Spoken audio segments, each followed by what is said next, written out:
Hello folks, Jason Chrisman, JC's Bees, your Central Ohio beekeeper. Today is March 25th and we're getting ready to get cold again, so I hope you didn't jump the gun. Yep, I warned you, winter is not over.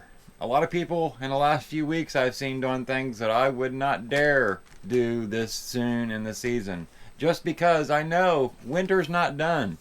It's very easy to be fooled by March weather when you see 70 degrees more than once. And that's been the case here in Ohio. We've had 60s, we've had 70s, we've actually had mid-70s. So we've gotten pretty warm already in the year. And now, going by the calendar, it's officially spring. But is the weather fully in belief that it's spring? No. No, no, no, no, no. It's for this reason that I haven't put SERP inside of my colony. And I've seen a lot of people add SERP to their beehives because they think spring's here. Well, now it's going to dip down into the 20s, the low 20s. And now you've got all that added moisture inside of your colony. Don't tell me you're not scared, because I know you're worried about it. So at this point, do you go out and take it off? Personally, I think I would probably go take it off, just because I don't want to risk adding condensation or moisture in the air of my colonies when we're this close to spring. I mean, if that moisture would drip down on your bees, the colony's done. They will not survive. It cannot be cold and your bees get wet and you think they're going to survive. The chances are very slim. Don't jump the gun, folks. Just don't do it. Wait for spring to actually get here. Remember a few weeks ago I did a video on queen rearing and when you could start. Kind of use that as a guide to when you should start doing your actual beekeeping. And I mean, when I say that, I mean making inspections, breaking boxes apart, pulling frames out, feeding SERP inside the colony, those things. So the way it works is, you see this warmer weather and you think, spring's here, and then the calendar date says, hey, it's spring. And now you're thinking, well, I can go out and make inspections, I can start feeding the girls, start getting them built up. The problem is building them up too soon, it's kind of a gamble. Because if you start building them up too soon and we get this, what we're about to have again, cold snap for a few days and drop back into the low 20s, then building the colony up too quickly can be a concern. I've already mentioned my concern with the SERP. Another problem is if bees go brood crazy and start building up like mad, then what happens is you've got brood on different frames. When it gets cold, instead of the bees leaving that brood and coming back together to ball up and cluster to keep warm, they'll stay spaced apart to keep that brood warm. So that is a concern too. Luckily, on them mornings that we have coming, where it's going to get down into the low 20s, the high for those days is back into the 40s. So that is a great help for the bees. They don't have to stay clustered super tight for a very long period of time. And at the same time, it is kind of a concern.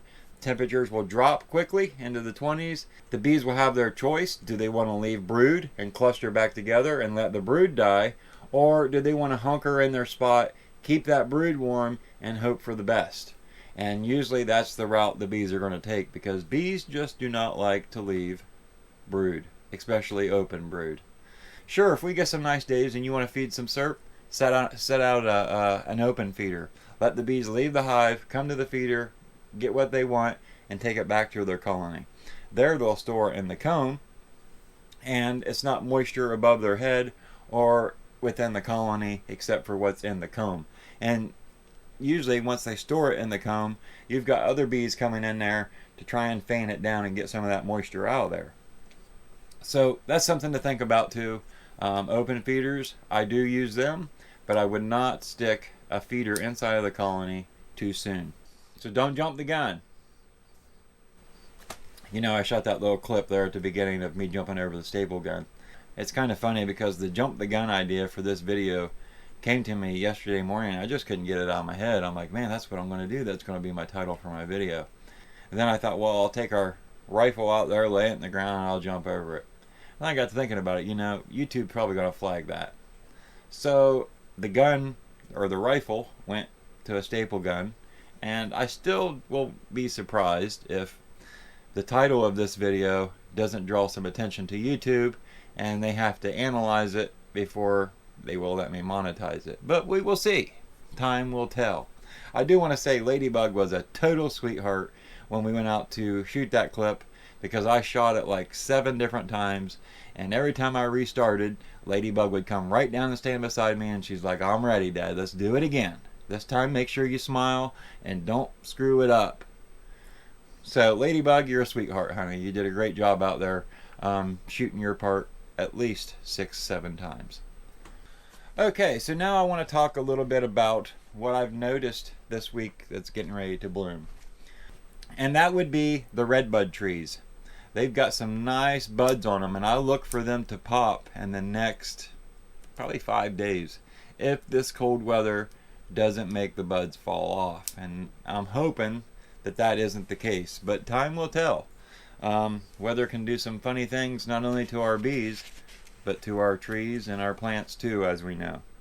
I spent some time this week setting up the nipple feeders, or assembling the nipple feeders I got from Castle Hives, and I think I set up like 30 of them. Anyway, he recommended that I use super glue to attach the nipple to the plastic mason jar lid. And I tell you, you get that little tiny tube of super glue, and you stick the nipple up through the lid, or the mason jar lid, and then you put this ring on the top, and you've got to pinch it down onto the mason jar lid, so it's got a seal on the top and a seal on the bottom, and you press it into that super glue. It didn't take me long to where I was stuck, just like this, Brian, holding the nipple into the lid. I couldn't get my fingers off. What do you suggest I do with that? Do I go out and stay with the feeder while the bees eat? How does that work? But anyway, I'll tell you what I did. I got my fingers off of it. I cleaned them up with some nail cleaner, nail polish remover, and I went and bought me some epoxy, something with a long tube, a syringe that I could keep my fingers away from the mess, and that worked a lot better for me. So here is actually the one I did the super glue on, and what I've noticed, so you can see here, you've got this little ring right here on the top that actually slides down over the top, and then on the bottom you've got this flange where the nipple pushes up through. So that's where I was talking, that you put the super glue on that and you slide it down, and then you have to lock it. Well, at that point my fingers were stuck. Anyway, what I've noticed about the super glue after it's dried is that if you try and tweak this nipple from side to side, you can actually hear the super glue cracking. Yeah, I don't really like that. I'm not so sure that it wouldn't start leaking on top of a hive. And if this starts to leak on top of a hive, the bees are going to be soaked. So I chose to use epoxy. Now, I don't know how well you can see it here, but you can see a nice layer of epoxy around that top seal.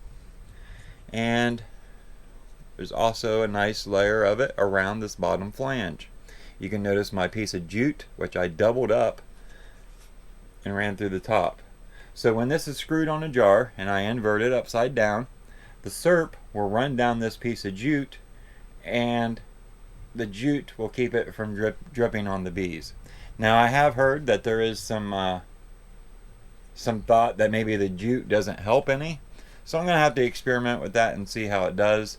But very glad to have a bunch of these ready to use for the upcoming syrup feeding season, which I haven't started yet. So another thing I noticed this week as far as trees is that the maple trees, more and more of them are starting to bust open.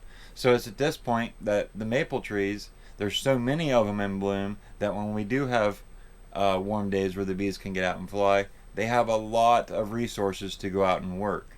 So if you're in an area with maple trees, look up.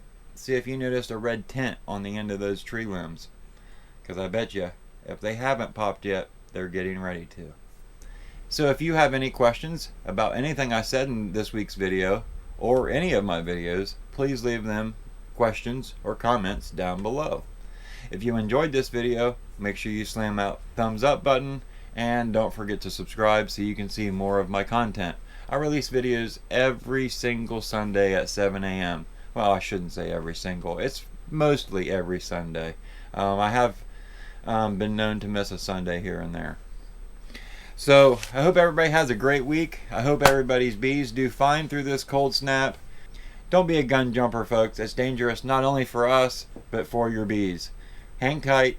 The weather will cooperate soon, and we will be able to get out and enjoy our bees each and every day for the growing season. So hang tight. Don't get too antsy. Do what I do. Work on other projects that you should be doing to get ready for beekeeping, and not so much breaking the hives open and doing a bunch of stuff that you probably shouldn't have done yet. Anyway, best of luck to you and your bees, and we'll see you next week, folks. Thanks for watching. Have a great week. Come on. Come here. Are you ready? Come on.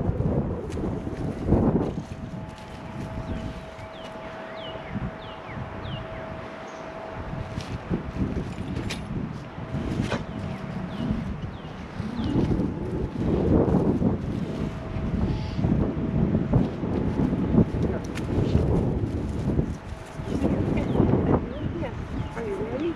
Come on.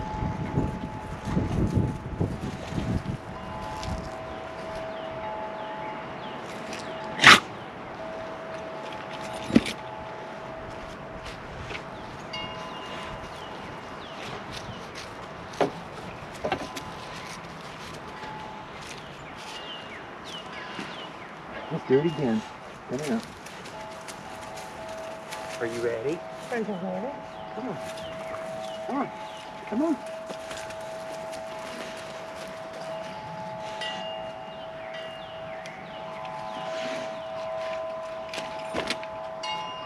Come on, Ladybug. Come here.